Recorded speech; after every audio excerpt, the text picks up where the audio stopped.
Hey everyone, my name's Chris McLaughlin. I was visual effects soup on Venom, Let There Be Carnage. I've worked at DNEG now for around 12 years. In fact, I just had my 12-year anniversary. I started in the London office and then I moved out to Vancouver 7 years ago, which is where I am now. I'm going to let the rest of the guys introduce themselves. I think we'll start with Spencer Cook, our animation director. Hey everybody, I'm Spencer Cook. I was the animation director on Venom 2. And I'm currently based in Montreal, but I was supervising teams in Montreal and Vancouver and Mumbai. So we had fantastic animation teams in all three of those locations. And so I oversaw all of that. And really proud of the work that we did. So very excited to show you guys what we did. And we also have Russell Bowen, who was our DFX supervisor. Hey guys, yeah, so I served as the DFX soup for Venom for the Vancouver team. So I oversaw all the shots that Vancouver worked on. As you'll see from this, it was a lot of the cathedral battle sequence, and I also looked after a lot of the creature build. Including Carnage himself. Yeah, I'll hand over to Ev. Hello, I was a CG supervisor also for the Vancouver site. Again, we were focusing mainly on the two big hero guys and a lot of the cathedral destruction and the EVTG work that went into it. Yeah, so like kind of as Spencer mentioned, this was very much a global show. We had work in Vancouver, Montreal, London, and in our India locations in DNEG. So I worked on this show for about 2 years in total, but we've kind of broken it down into three main sections. So the first section is basically looking at Venom and the kind of changes or lack of changes really between what we did with Venom in the first film and what we did in this film. So I'm going to jump straight in. So I've got these on the left here is an image from the first film, and on the right is from the second film. And you can kind of see here, we made some quite kind of minor changes to the geometry, just reducing the kind of thickness of his neck and the size of his traps. A comment that came up from the first film quite a lot was that sometimes his head looked really small. Sometimes the reason for that is that because he's black and he's not kind of picking up much light, his chin kind of disappears into his body. So you just read kind of the outline of his teeth as the size of his head. So that was something that we had to look at in lighting. But in terms of changing the actual asset on the outset, that is pretty much the only thing that changed. Something that was kind of entirely built from scratch was the muscle system. So we have this little render here of the muscles in action. Ev, I don't know if you want to talk about what we used for that and what we did here. Yeah, so for the first movie, we had something that was a bit more manual, that was really driven by muscle shapes that were either triggered manually or triggered through pulses that Venom was doing. For the second one, we really wanted to emphasize like the weight of Venom when he runs, when he's walking, really feel the full impact when he's doing a motion like that and jumping like a 500 pounds gorilla. And we wanted to read that jiggle in the muscle, just like Chris was saying. He's so dark and you really just pick up that highlight. So we really wanted that to be the main focus when we're doing the creature on him. So we went with the fully Ziva muscle setup for him.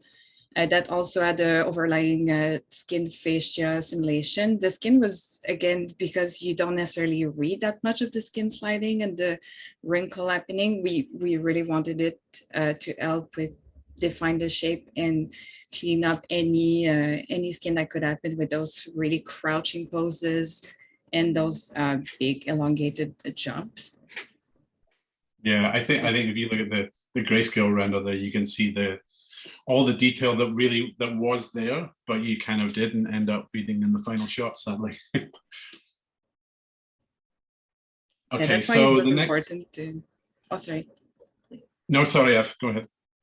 Yeah, that's why we thought it was really important to kind of read that jiggle and that big like muscle impact with every step. So the next slide I'm going to jump to has sound for obvious reasons. One who found a clue on the wall so you could be this big shiny hero. One who found a clue on the wall so you could be this big shiny hero. So another thing that was rebuilt, I believe, was that the facial rig was pretty much rebuilt from scratch, I believe. Yes, Spencer, I don't it know if was. you want to talk about any of the difficulties we had with the mouse shape. So Yeah, the design of Venom's face made facial expressions and lip sync pretty difficult because of just this fixed giant grin that he has and these gigantic white eyes with no pupils that really didn't give us much to work with that you would traditionally do with animation, facial animation and lip sync. And we found out pretty quickly as well that if you change that too much, if you change the shape of the eyes too much or the shape of the mouth with the lips too much, then it just doesn't look like Venom or Carnage. So we had to really restrict the range of motion for the lip sync. And this is a good example because most of the talking shots were on the Wraith. So we spent a lot of time with this sequence in particular, trying to get that right balance of the right shape so that it feels like he is saying these words, but also not getting into this rubbery area where we would go from one big shape to another. So for example, like shapes like an M sound and an ooh and an ah, we really tried to reduce the size of those shapes so that it didn't feel like he was too rubbery as he was talking and not too cartoonish. And it's a very subjective thing. So we went through many iterations of some of these shots until we found a balance that that everybody liked. And the other thing that that was tricky was the eyes. And those are something that you usually take for granted in animated characters, and having pupils and seeing which direction they're looking and the eye movements really indicate intention for the character. But we didn't really have that for these characters. So we had to use the head angle and head tilt and turn the head where they're looking instead of using the eyes. And we also discovered something odd when we were reviewing the lip sync shots with the clients, because the post-production on this movie was done completely during the quarantine. So everybody was working remotely. And we noticed that there was a slight lag in the review sessions, and it made it impossible to judge if the lip sync was in sync or not, because everybody's lag was probably a little bit different in all the different locations.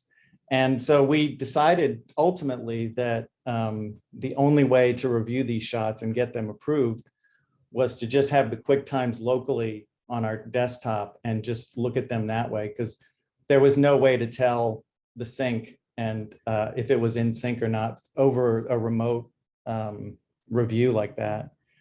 And Russell reminded me yesterday when we were going through this, rehearsing this talk, that and I had completely forgotten about this, but we weren't even aware of this problem for a long time, because working remotely was kind of new for all of us, and we were kind of figuring all this out, and making a movie remotely was just kind of crazy, but we did it. But these were the kind of things that would just come up and that we would learn for the first time. So we spent a long time trying to figure out, like, why does this not look in sync, or why are we getting notes back that it's not in sync? It looks in sync to me. And we finally figured it out, but it was pretty tricky and very unique in my experience. Yeah, it's something I'm going through now on the new show, and just reminding myself that reviewing remotely has sync issues, so we don't repeat those mistakes. Yeah, crazy. Yeah, so like that's what we're looking at here, like is the Wraith Venom, which was something that was in the first film in like one small sequence in 10 shots. Like in this film, it's in about kind of 4 or 5 sequences. So something that we hadn't actually seen in the first film that had to be designed was his connection to Eddie. We'd only ever kind of seen kind of Eddie from the front. We didn't see how this kind of tentacle connected to him. So that this was something that DNEG kind of designed, this kind of spidery tentacle webbing kind of knitting into the fabrics of whatever he was wearing, in this case, the bathrobe. Rather complex material. Yeah, like we could talk a little bit about, I mean, the actual asset to get the actual, the correct look of that kind of toweling material. We ended up, I believe, using a fursim, basically like a hair sim, basically. So for every kind of little strand of that towel material, it was essentially like a hair in there. So for a robe of this size, there were millions and millions of those follicles. Yeah, it was a Houdini scatter setup that was then procedurally scattered in Clarice for the fibers of the cloth. Yeah, and but a lot of the time you don't even realize that it's a CG robe in most of the shots. Yeah, I was going to say that it's massively successful. Anytime that you see the connection between a tentacle or the wraith to that bathrobe, the majority of that bathrobe will be fully CG, because in a lot of cases it was just easier to replace the entire thing than try and kind of comp in a section of kind of CG bathrobe. But it looks really good. The next thing that was kind of new for us as well, this was the what was known as the sonic tear effect, kind of Venom's reaction to the shriek scream. We'd seen in the first film, has this kind of reaction to kind of high volume kind of sonics, but this was more of a kind of directional blast. Yeah, a lot of this was a combination of animation and effects. There is a Venom performance that is hidden within the sonic tear itself, and then obviously he reforms and transforms back into Venom and has to deliver dialogue, and then a significant amount of effects work to tear him apart. A kind of fine balance between tearing him apart enough so that he's starting to reform into his symbiotic state, but also trying to read his key features and his performance, so his mouth and his eyes, so that you can distinguish that it is still Venom. That was kind of a nice fine balance between the two departments of animation and effects, a lot of back and forth. Yeah, it's like it's a really fast moment in the film. Like you don't get a chance to read it, which is why I always like doing this kind of thing. And we get to show stuff that you don't really get enough time to read in the actual film. But there was a lot of work went into this to get the right look. The effect itself was in a number of shots afterwards, but just not to the same effect, that it's kind of that sonic boom where it's tearing that kind of Venom parachute out of the back. Everything else was, there's a lot of, whenever the bell chimes in the sequence, again, you get a very similar effect where you get this shudder effect and the symbiote starts to react, just not as extreme as Shriek's boom. Yeah. So speaking of things that you don't really get to see much of, so this was kind of what we designed for injured Venom. I think he had injuries in the first film, but they were more of a kind of just a dark kind of gouge. They really wanted for us to come up with a design for what the symbiote looks like when it's injured. So I think the initial inspiration for this was injuries to orca whales, which we found images of on Google. They're really interesting. Again, this is like the problem with doing such a dark character in a film that is kind of like gothic, dark lighting. You don't really get to read these injuries as much as you could have, but they are all in there. And there are a few moments at the end of the film where he's on the scaffolding and he's being stabbed that you get to read it a little bit. It's something we tried to maintain throughout the film, this arc of Venom, especially at the end of the film when he was fighting Carnage and he's getting more and more beat up, is that every time there's a stab or he gets sliced by Carnage's weapons, that injury is then continued throughout the rest of that sequence. So there are like multiple states of Venom damage done. And then I think lastly for Venom, this was just something that we were in a strange situation of having to take a kind of black, wet character and make him look even wetter. So this kind of wet Venom was something that we had to design. You can see in this breakdown in the grayscale, you can probably read it best if you look around his neck. You can see these kind of rivulets of water that run down his face. Oh. This breakdown as well, I think, shows you the amount of work that went into this kind of half face Venom. Again, something that was in the first film, but we've kind of, I think it's been worked up pretty considerably. And if you compare them side by side, I think this is vastly improved. So that's kind of it for Venom. We'll talk a little bit later about kind of the difficulties of lighting a black reflective character.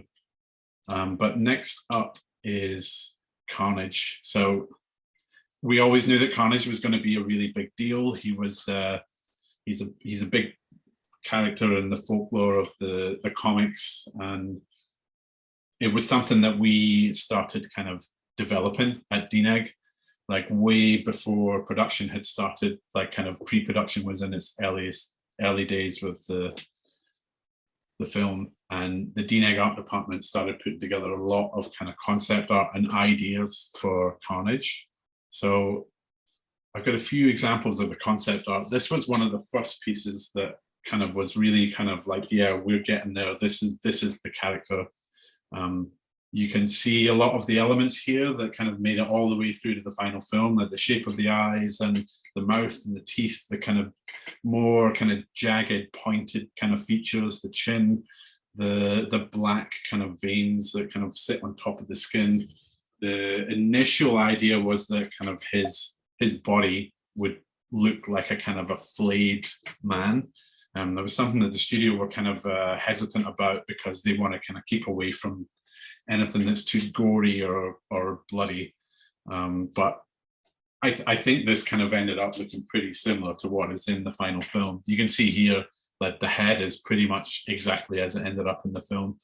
One thing that's in here that definitely didn't make it in, if you look at that weapon, we'll talk about weapons later, but that claw is probably far too lobster-like. It was definitely seafood, was something that we made a few attempts at that kind of, it's a bad reference basically. Like anything that looked too lobster-like was never liked.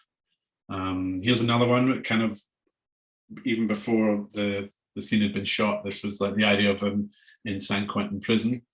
And the idea that he has a kind of, there's negative space there, that are kind of holes in his anatomy that you can see through to the background. And here you can kind of a bit more clearly read the veining on top of the body. Here's another one from San Quentin, and just like his limbs becoming lots of different kind of weaponized. And this one here is the Vitruvian Man. So this was really well received by the studio. Everyone kind of saw this and went nuts about it. Tom Hardy himself saw this and loved it. I think he said he was going to get it tattooed or something, but this was the inspiration basically for that shot that you saw in the trailer and at the beginning when we opened up the session where Carnage is in front of the Rose window. Yeah, this was a real turning point for the character. So we have a few examples of some early animation tests that Spencer's going to walk through with us, which I think are really interesting. Yeah, this was super early in the production. And Venom was pretty well established in the first movie. So most of our development in animation was focused on Carnage. And our first goal with these tests was to develop rules to visually differentiate Venom from Carnage. So they visually look different. They're different colors, but we wanted to develop different kinds of body language so that you could very clearly see that Venom has his own style, his own way of moving. He's basically all about brute force, like a gorilla or an MMA fighter. And so we wanted Carnage to be the opposite of that. And so we did a lot of tests early on to find this sort of flowing, sinuous, shape-shifting kind of motion, moving like a contortionist, and where his limbs, his legs and arms and tentacles are all equally a part of him. And so we wanted to do that to make a contrast to how Venom moves. And the logic behind this, and the reason that Carnage can move so differently from Venom, he can stretch and distort much more than Venom is, because Cletus and his symbiote are intertwined on a more cellular level. Like the symbiote is like mixed in with Cletus's DNA, whereas Eddie is more enveloped by the Venom symbiote, more like an outer layer of skin, or more like a suit that's covering him. So we use that logic to twist and distort Carnage much more. And we also, some of our early tests also focused on their fighting style. So in addition to their body language and the way that they move, we wanted their fighting styles to be different. So Venom, being the brute force, and then Carnage being the flowing, sinuous kind of creature. And the animation reference that we used for Carnage was a big mix of stuff. So we looked at snakes and insects, mainly for their weird kind of inhuman types of motion. We also looked at lions and tigers for their primal and their savage qualities. And birds of prey, like eagles and hawks, they have these kind of quick twitchy motions that I thought was kind of weird and inhuman, that we mixed in with Carnage's body language. We also looked at contortionists, human contortionists, and then various kinds of martial arts for ideas for fight moves and stuff like that. And then we also spent a lot of time, one big section of our test for Carnage was looking at how Conor McGregor walks. And he's this famous MMA fighter. And he's got this really badass attitude, which we thought would be perfect for Carnage. But ultimately, he's a real badass, but he's very showy as well. So he's very flamboyant in his motions. And it ultimately turned out that it was, when we added that to Carnage, he became less scary. So we tried to stick with stuff that made him a scary monster and not a show off like that. We have some examples in here as well of kind of, we were always looking at the comics as well, obviously, for poses and just general inspiration. Yeah, like all superhero movies, we start with looking at the comics for ideas, and there are decades of fantastic artwork of Carnage that's been drawn by different artists over the years, and there's many different interpretations. So we wanted Carnage to be recognizable to comic book fans, but also to fit into a live action world of the movie. So we were looking for that balance. And there's always this interpretation that you need to do from a 2D illustration onto a 3D character, and especially one that's in a live action world. And so we gathered hundreds of different kinds of poses that everyone agreed on the client side and on our side, that sort of typified what Carnage is and how he is posed.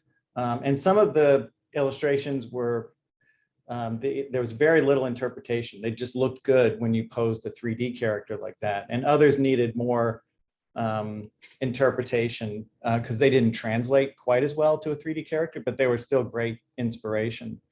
And so we just collected tons and tons of artwork from the comics, and we created this Carnage pose library that all the animators got familiar with, and that everyone used throughout the production to keep Carnage consistent throughout the movie.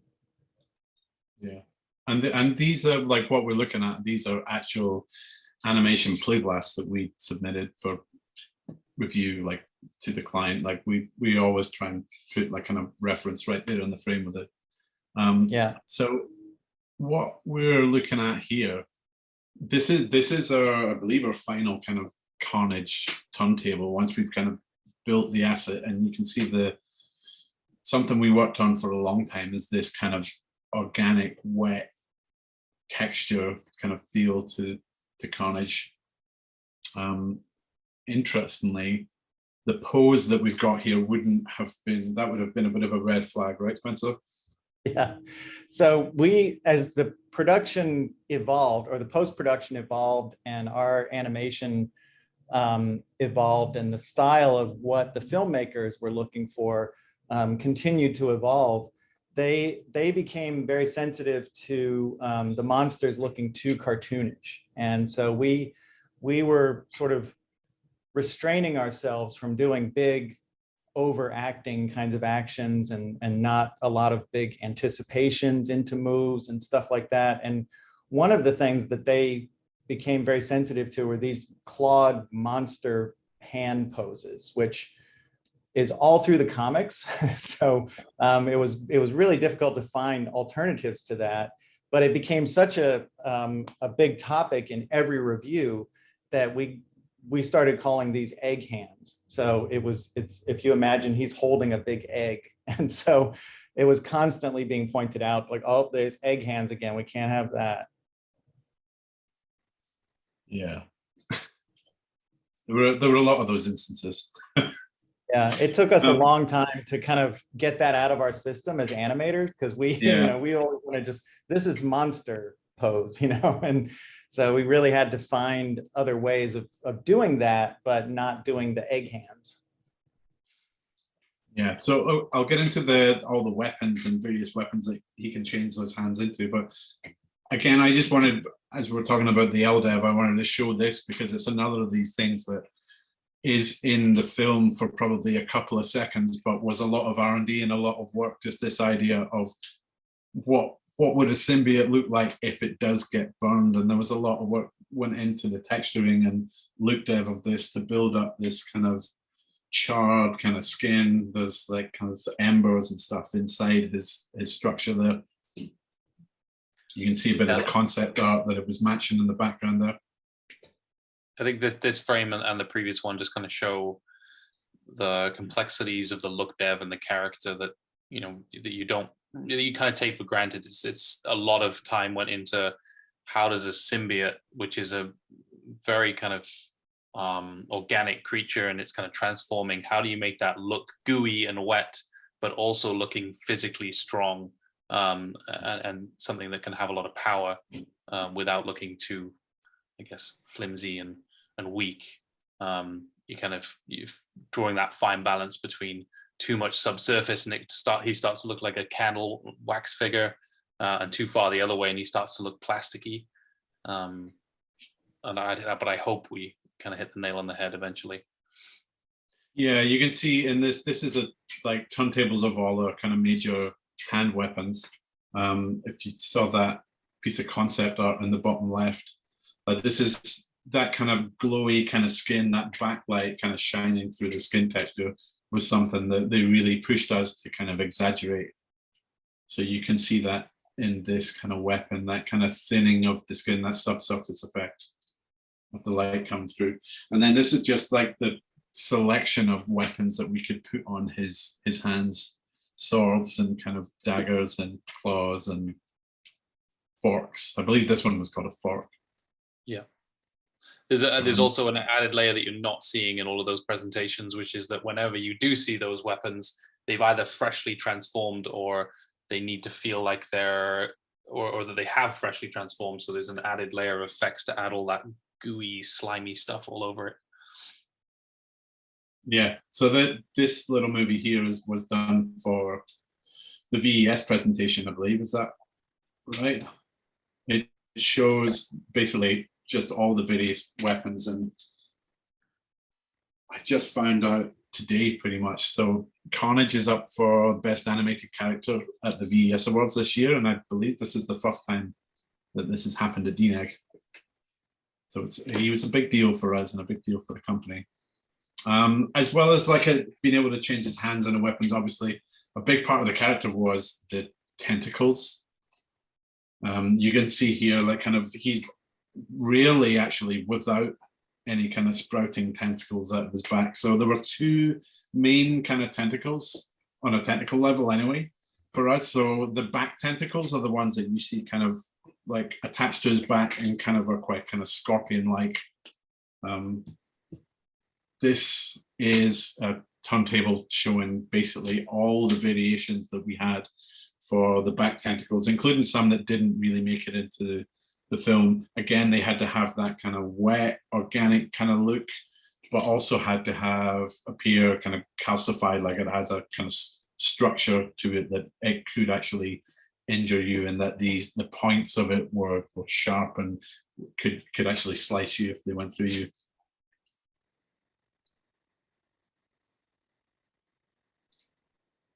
This turntable is like, I'm gonna just speed it up a little bit. But yeah, this, oh, sorry. There's one of them here.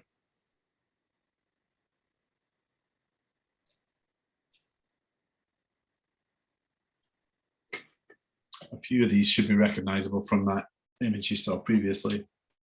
But there is a whip in here that we spent ages designing and wondering how we're going to rig it and how it's going to work. And eventually it never made it into the film.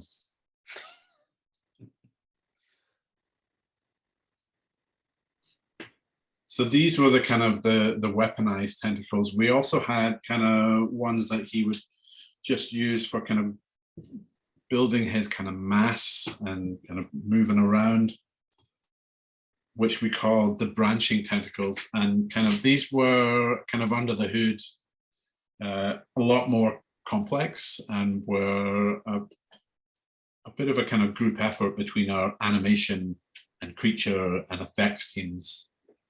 So all of these kind of multiple strands that you can see, they were all controlled and presented by the animation team. But to do that, we wanted to build a kind of procedural setup, which normally would happen in our effects department. But this was the first time that we used the Houdini engine to allow the animators to kind of visualize all of this stuff within the scene. So I have some screenshots here of our tentacle setup. So this is a Houdini OTL active in Maya. Ev, you can tell me if that's correct or if that's wrong. No, yes, exactly. So they were animation were essentially using a single tentacle rig in this scene, and the Houdini engine allowed them to add a 5 additional main tentacle and another 5 additional branching tentacle to those main. So instead of having to deal with 20 tentacle at once, they could really focus on the one main cylinder and then really give something that's very close to the final look using the additional tentacles in the Houdini engine. Yeah, and like kind of all of this kind of growth and movement, all of this, normally we would be doing this in effects, but this could all happen at the animation level and meant we could present to the clients a lot quicker. Yeah, but we could play blast with that and get a look that was close to the final shape of the tentacles without slowing down our Maya scenes, and that was much faster turnaround too, rather than having to put our animation through effects. We could get the shots approved and then move into effects. So it was a big help for us in animation.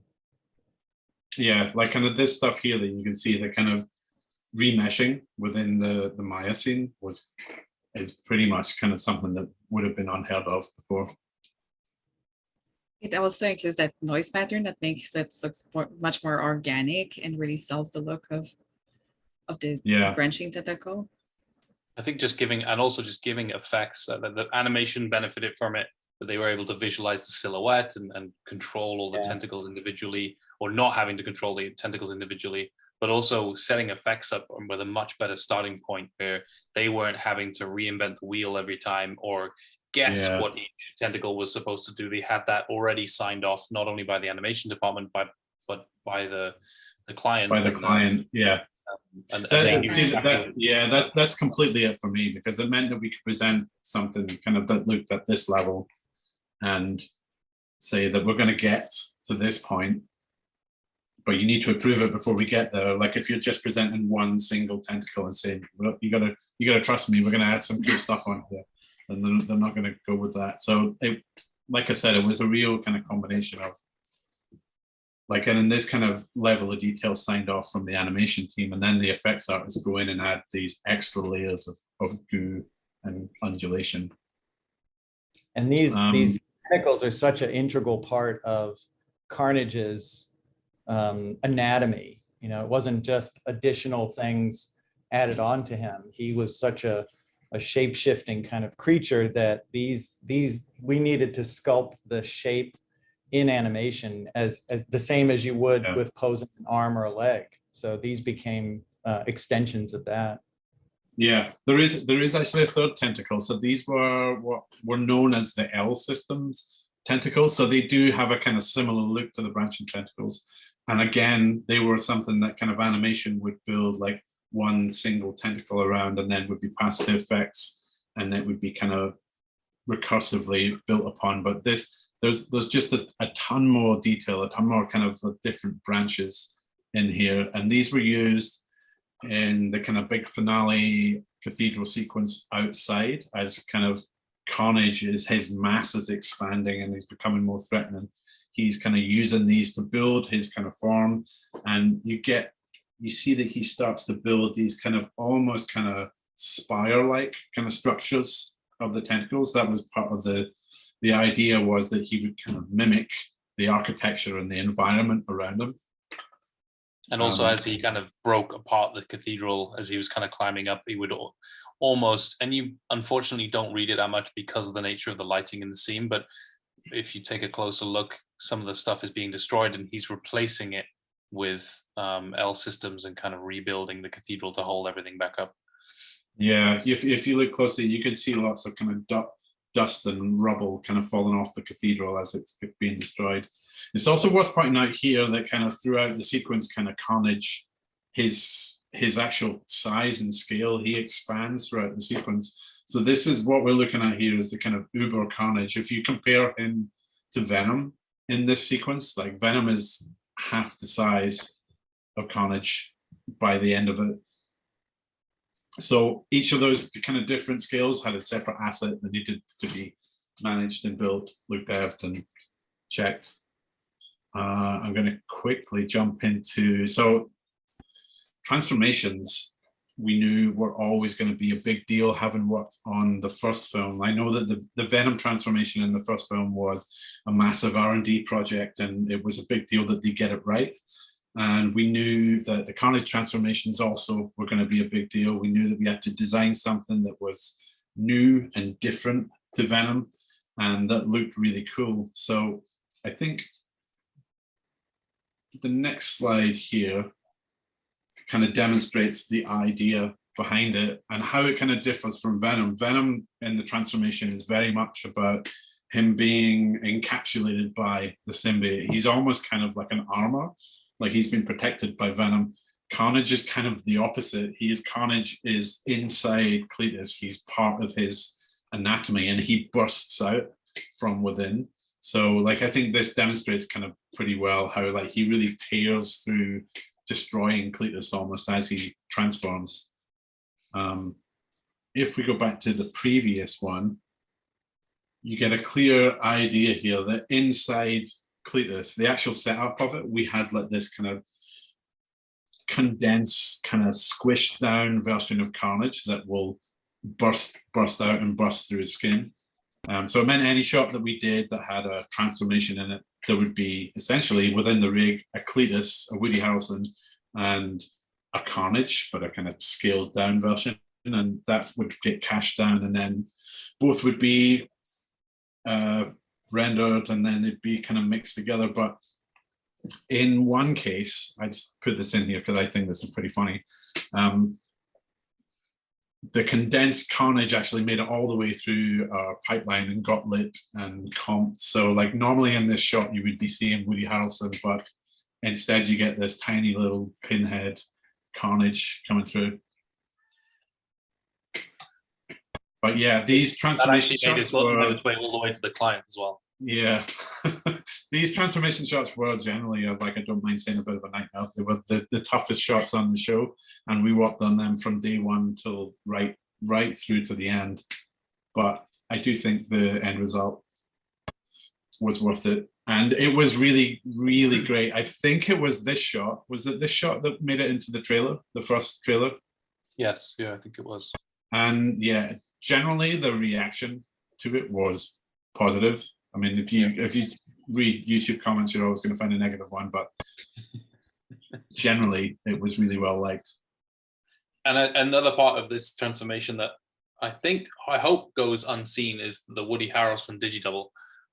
What you're seeing in this render is, for the most part, 95% full CG Woody Harrelson.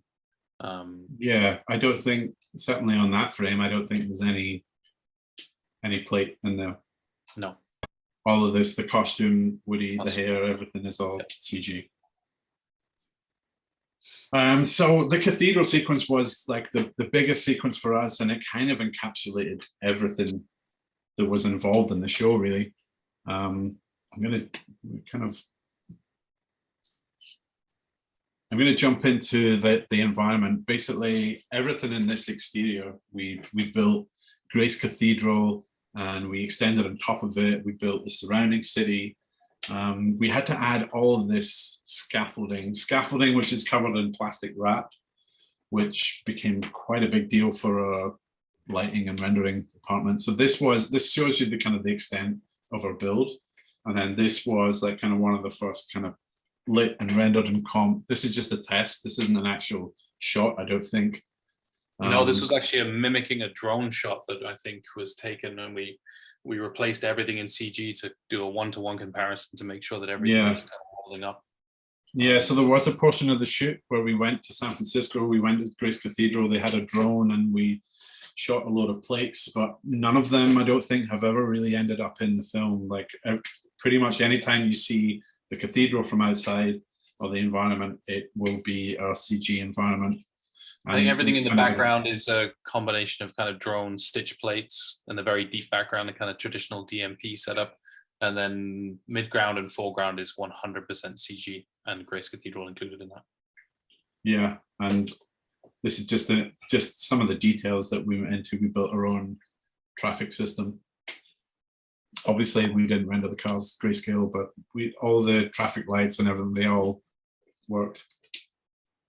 I think it's just demonstrating all the unsung heroes of the film. Everybody comes, completely. The two creatures kind of fighting each other, but in the background, there's a lot of underlying stuff that if it wasn't there, you would notice. Yeah, I mean, the cathedral itself was built to like a really high level of detail, matching everything that we saw on set. So like I said, we were in San Francisco, we did a full kind of photographic survey of the cathedral. All of that stained glass is in there in the asset, built to match the real cathedral.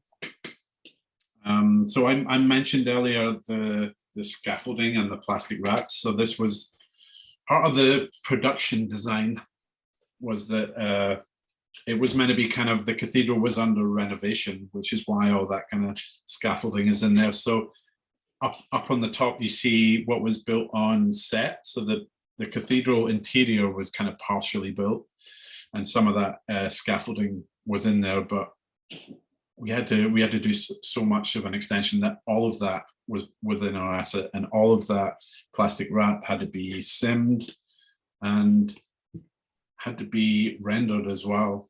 So I know that this took a while to really nail the look and get that kind of milky transparency correct. This is like just some of the look dev tests that we did. What I wasn't so aware of was just the nightmare that this was for our rendering team. Anyone who's a lighter or a renderer in the call here, or has done any of that work before, will know that you can probably tell from the environment there were hundreds of work lights everywhere.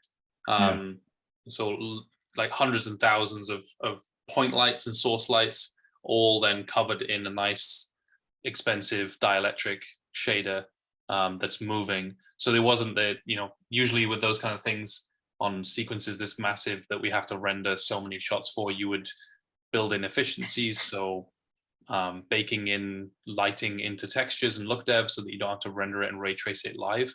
But because of the nature of those wraps, it meant that everything had to be live in the scene for the majority of the shots anyway. There are obviously shots we could render the background ahead of time in single frames, but a lot of that was moving around. And then obviously the creatures, as Chris is showing here, the creatures then smashing through all that stuff, and effects were having to pick everything up and destroy everything. And it's all happening in real time in the scenes.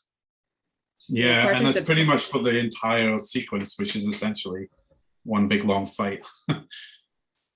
Sorry, Ev, spoke over you. Oh, sorry, I just meant to say that part of the battle is also happening in the scaffolding. So it's getting destroyed as they go, lights are falling, the rats are getting shredded and animated. So all of that means that, yeah, you can't really bake anything down, sadly. Yeah. Did it also mean that we had to rig the scaffolding as well? Yeah, they had to be rigged to be for the animators to be able to interact with them and animate the weight of them shaking the scaffoldings and eating into them. Yeah, there was kind of local, like more broad stroke animation for the sway and the swing and the weight of the scaffolding, and then effects would then pick that up and do any localized deformation around the bars or secondary vibrations and things like that, and then simulate the cloth on top of that for the wraps and back on top. And then back and then when the animation changes, all of that has to be done again. Yeah, then you get a note to change the position of 1 foot, and it goes, goes back again. Has a ripple effect. Yeah, there is just a ton of work in that environment, and I think it probably wasn't talked about much because it was just so good and looked so photoreal. It passes you by. But like all of these pieces of geometry here, like that, this is, if Carnage or Venom hits a column, then that has to be simmed. That resulting sim then has to be handed to the build department, the geometry cleaned up, details added in, and then it has to be textured, look dev. All of this has to be passed down the pipe, has to be approved. There was just a huge amount of work that went into all of this. I'm not asking anyone in this call to do this because you might find a gap in our methodology here, but if Venom hits a column or Carnage hits a column, in the next shot you will still see that damage happening, and then so on and so forth. So the continuity of all that damage progresses all the way through the sequence. So by the time you end in the interior of the cathedral, it's significantly more destroyed than when they first entered. Yeah. So here we have, sorry, Ev, keep doing that.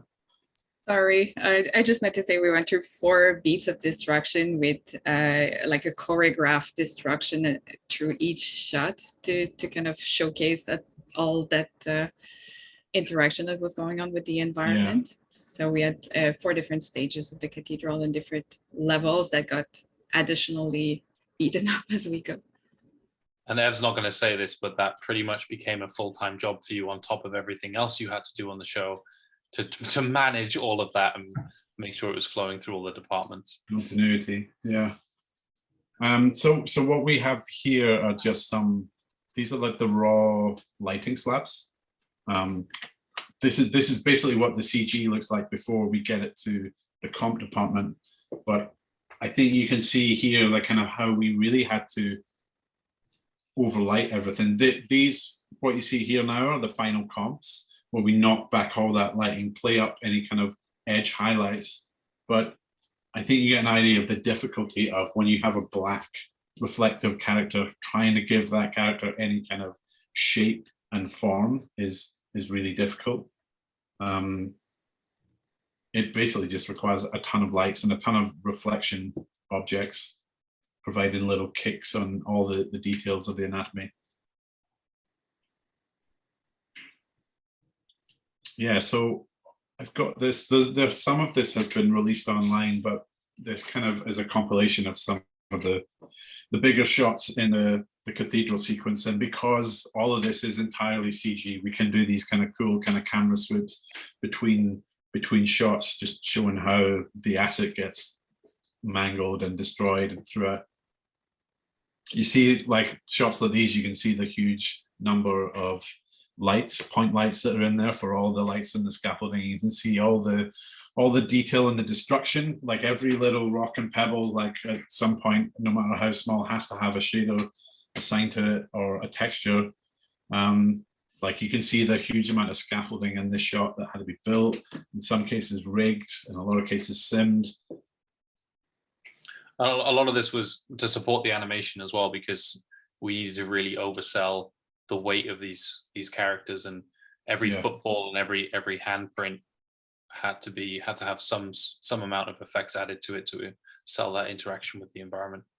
Yeah, and these shots are good examples of how we were approaching the weight of Venom, and how we spent a lot of time sort of dialing in the way he jumps and the way he lands, and just to try to get that weight to feel realistic, because weight in animation and VFX animation in particular in live action movies becomes a very subjective thing. And we're adding these fantasy creatures and superheroes into a live action world. And so we're pushing the physics beyond real physics. And so it becomes a matter of taste at some point, of just what feels right or what looks real, rather than what the real physics would dictate. Yeah. Oh, and we also focused a lot on the organic nature of the motion. So, and by that I mean adding in a kind of messiness to it. And really good creature animation is about adding in little mistakes and little corrections and messiness to the motion. That makes it feel alive and organic.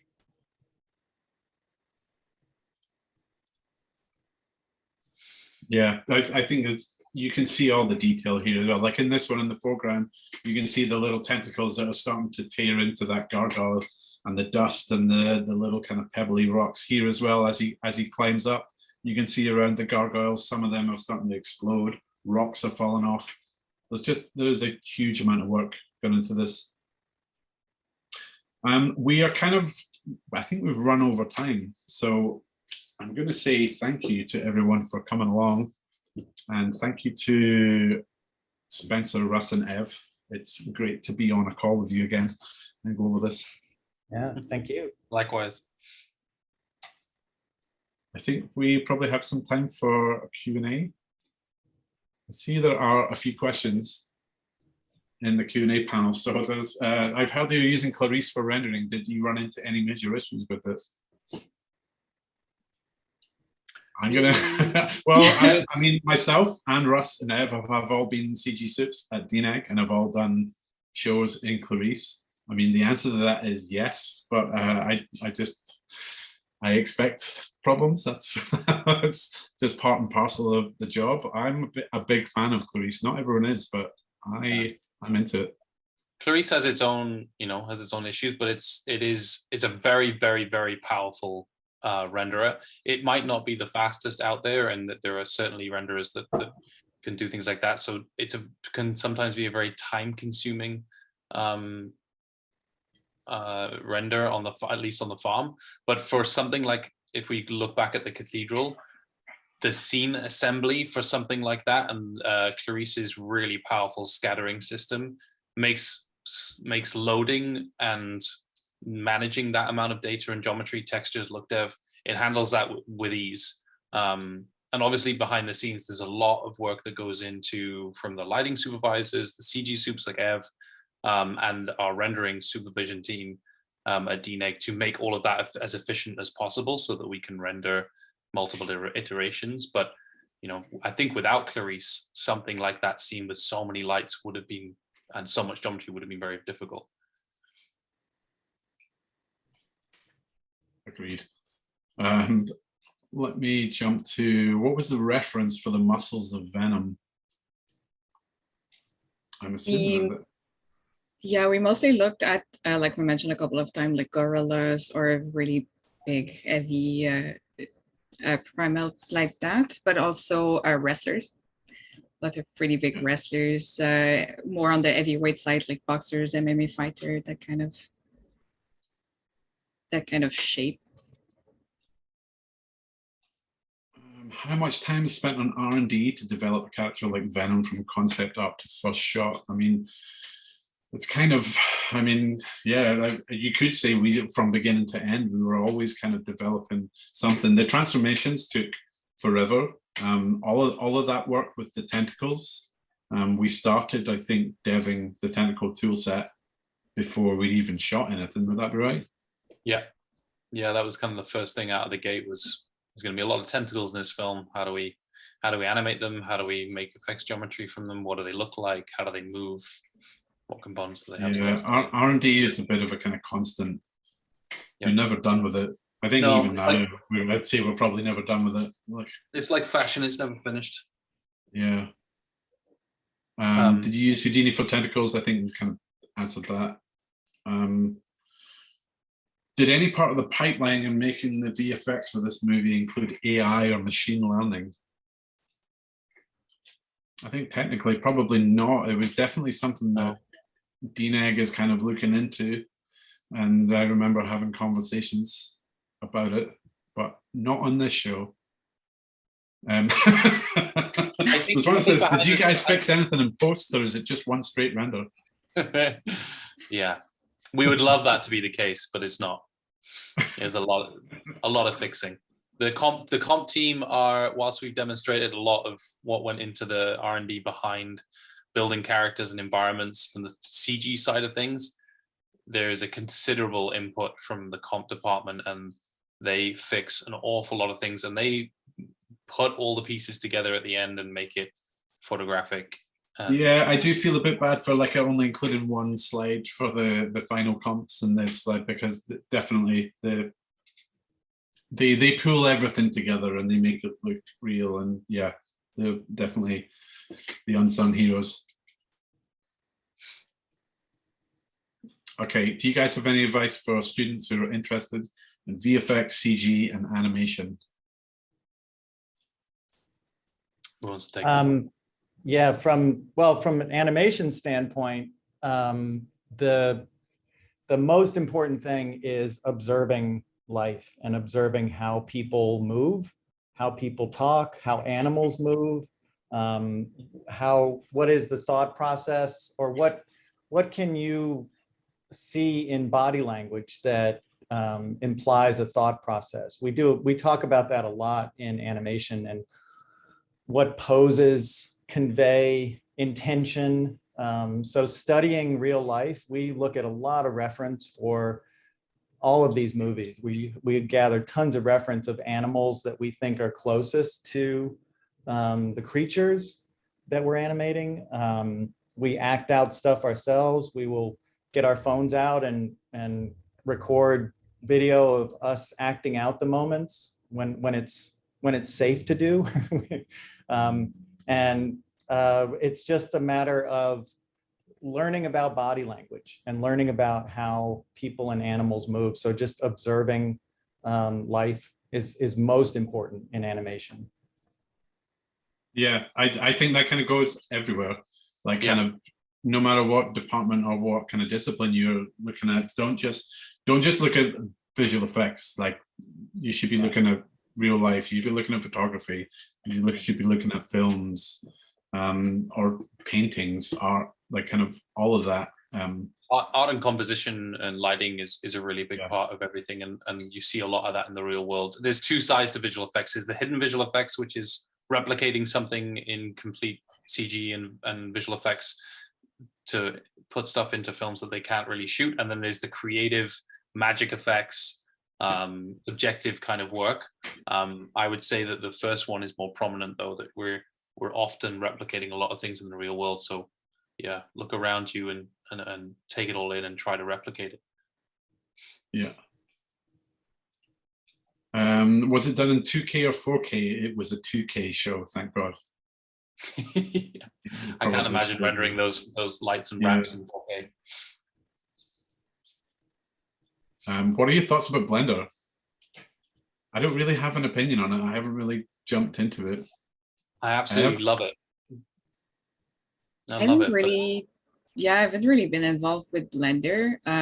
Strangely enough, my high school has a specialty in VFX, and that's what they're teaching students, and it's a great kind of starting point to get going. And have a good basis and showcase animation and I think right now there's not a lot of studios though, right, Ev, that I know of that use No. major studios that use it. I think a lot of that comes down to its kind of pipeline ability and kind of mass scaling across a big studio and the work that's involved, and it's kind of integrating that into a big moving tanker that is a visual effects studio. But it is a great piece of software, and some of our artists use it.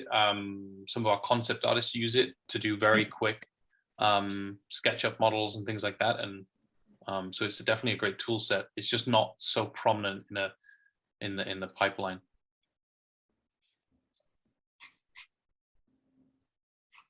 The questions are coming in. There's one here specifically for Ev.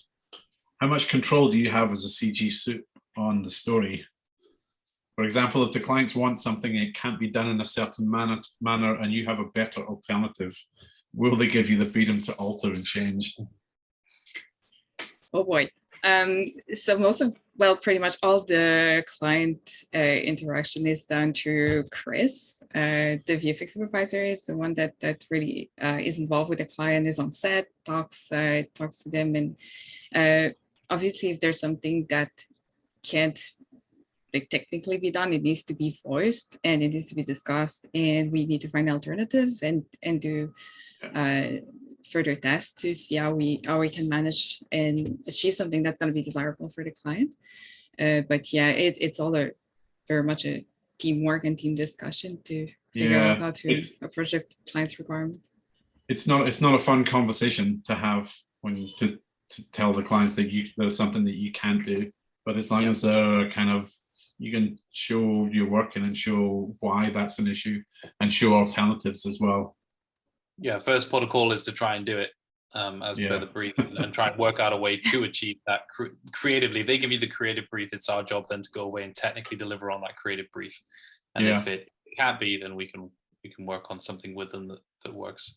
There's a question about the saliva effects on Carnage. Is it vellum grain or a custom solver? I can't answer that, but there was a ton of saliva on this show. I think with all the goo and saliva, it was all vellum based. Yeah, there was nothing that was like DNEG proprietary. It was all the... We've moved away from that kind of fluid sim proprietary software more into the side effects and Houdini, because it's coming off the shelf really nicely now, so there's nothing needed to be done. There's a couple of questions about tracking here. Is PF track still part of the VFX pipeline? And can you talk about the match moving process? Can't find tutors to answer my questions. I haven't done match move in a long time. I'm not sure. I think a lot of us in this call, it's probably been a while since we've tracked anything, but I do believe that PF track and 3D equalizer, I think, is our main software that we use to track shots.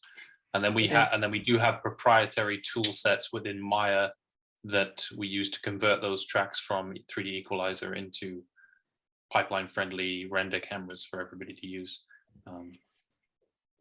How much of the work done is by DNEG and how much by other VFX studios? So I know that Image Engine did the sequence in Ravenscroft. So that's where Cletus goes and sees Shriek and he breaks her out of her prison. And then they come up to the surface and they drive away in their car and destroy the helicopters. And then Framestore did the kind of hand-drawn animation sequence when Cletus is writing a postcard to Eddie. But DNEG did everything else apart from that. Did you make the move to USD or still using Alembic? That's definitely something for Ev. We're still using Alembic. Yeah, we haven't. That's definitely in the process, but this show wasn't on USD now.